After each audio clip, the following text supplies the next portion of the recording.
కరీంనగర్లోని Ramakrishna degree college ఎదుట ఉద్రిక్త పరిస్థితులు తలెత్తాయి. ఏబీవీపీ ఆధ్వర్యంలో ధర్నా నిర్వహించారు. డిగ్రీ విద్యార్థి లాస్ట్ సెమిస్టర్ ఫీజు యూనివర్సిటీకి చెల్లించలేదంటూ పరీక్షకు అనుమతించలేదు ఇన్విజిలేటర్స్. విషయం తెలుసుకున్న ఏబీవీపీ ధర్నాకు దిగింది. కాలేజీ యాజమాన్యానికి వ్యతిరేకంగా నినాదాలు చేశారు. కళాశాలపై దాడి చేశారు. అద్దాలను ధ్వంసం చేశారు. కాలేజీ యాజమాన్యానికి సదరు విద్యార్థి ఫీజు చెల్లించినా మేనేజ్మెంట్ యూనివర్సిటీకి చెల్లించలేదని, అందుకే ఇలాంటి పరిస్థితి వచ్చిందని మండిపడ్డారు.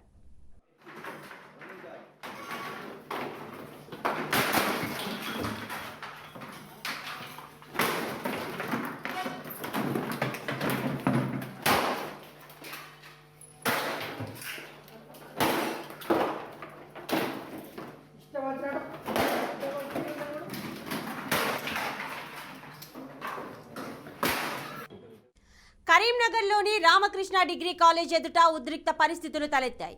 ఏబీవీపీ ఆధ్వర్యంలో ధర్నా నిర్వహించారు. డిగ్రీ విద్యార్థి లాస్ట్ సెమిస్టర్ ఫీజు యూనివర్సిటీకి చెల్లించలేదంటూ పరీక్షకు అనుమతించలేదు ఇన్విజిలేటర్స్. విషయం తెలుసుకున్న ఏబీవీపీ ధర్నాకు దిగింది. కాలేజీ యాజమాన్యానికి వ్యతిరేకంగా నినాదాలు చేశారు.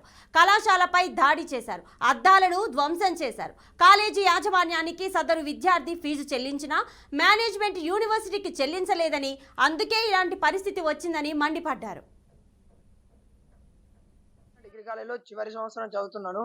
నా యొక్క ఎగ్జామ్ సెమిస్టర్ ఫీజు అనేది నేను కాలేజీలో పే చేసిన తర్వాత మా కాలేజ్ సార్లు నా యొక్క సెమిస్టర్ ఎగ్జామ్ ఫీజు అనేది నా దగ్గర నుంచి తీసుకొని వాళ్ళు యూనివర్సిటీకి పే చేయకుండా నేను హాల్ టికెట్ కోసం వచ్చినప్పుడు నా యొక్క సెమిస్టర్ ఫీజు చెల్లించలేమని చెప్పి, ఇన్ని రోజుల వరకు నాకు నా యొక్క హాల్ టికెట్ ఇప్పిస్తామని చెప్పి నిన్న నన్ను యూనివర్సిటీకి తీసుకెళ్లి ప్రాబ్లమ్ సాల్వ్ చేస్తామని చెప్పి నన్ను బయట కూర్చున్నట్టు పొద్దున వెళ్తే సాయంత్రం వరకు కూడా నన్ను బయట వెయిట్ చేయించి నా యొక్క హాల్ టికెట్ సమస్య అనేది పరిష్కారం చేయించి నన్ను సెమిస్టర్ ఎగ్జామ్ ఫీజు రాపిస్తా అని చెప్పిన మా ప్రిన్సిపల్ సార్ నన్ను తీసుకొని వెళ్ళి బయట ఊకుండా పెట్టి ఈ యొక్క ఎగ్జామ్ ఫీజు అనేది ఇష్యూ అనేది కాలేజ్ యాజమాన్యం వారి తప్పు కాకుండా నాతోటి ఒక లెటర్ రాపిచ్చి, నేను అనారోగ్యం కారణంగా నేనే ఎగ్జామ్ ఫీజు లేట్ కట్టినా అని నాతోటి లెటర్ రాపిచ్చి సార్ నన్ను బయటనే ఊకుండా పెట్టి సాయంత్రం వరకు లోపల ఉండి సార్లతోటి కనీసం నా యొక్క ఈ సమస్యను యూనివర్సిటీ సార్లకు చెప్పకుండా మళ్ళీ నన్ను వచ్చే సెమిస్టర్ వరకు ఆగి వచ్చే అకాడమిక్ ఇయర్ లో రాసుకోమని చెప్తారు.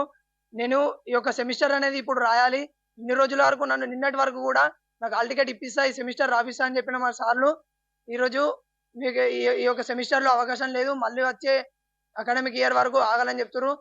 ఎలానైనా నేను ఈ యొక్క సెమిస్టర్ ఇప్పుడు రాయాలని వాళ్ళు చేసిన తప్పును కూడా నా మీదకి నెట్టాలని చూస్తున్నారు కాలేజీ వాళ్ళు. ఈ యొక్క సమస్యను వెంటనే యూనివర్సిటీ వారు గుర్తించి ఇలాంటి చర్యలు మళ్ళీ జరగకుండా నా యొక్క సమస్యను పరిష్కరించాలని యూనివర్సిటీ వారికి